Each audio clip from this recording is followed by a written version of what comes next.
Para pemudik yang berada di Kabupaten Aceh Tengah diwajibkan untuk melakukan isolasi mandiri.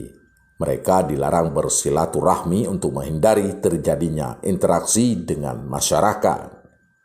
Ketua Satuan Tugas Penanganan COVID-19 Aceh Tengah, Ishak, menegaskan, pemudik harus menjaga protokol kesehatan di wilayah itu dengan isolasi mandiri maksimal 14 hari.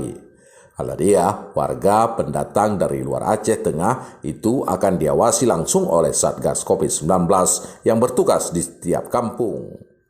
Apabila ada tamu, keluarga yang datang dari luar daerah, itu kita harapkan dia bisa isolasi mandiri, jaga jarak dengan keluarganya, tetap menggunakan masker, cuci tangan gitu. Ketua Satgas Penanganan COVID-19 Aceh Tengah, Ishak, menambahkan, secara keseluruhan warga yang terkonfirmasi COVID-19 sejak muncul Maret 2019 lalu berjumlah 611 orang, dirawat 43 orang, isolasi mandiri 93 orang, sembuh 449 orang, dan meninggal dunia tercatat 26 orang. Dari Kabupaten Aceh Tengah, Erwin Jalaluddin melaporkan untuk KBR.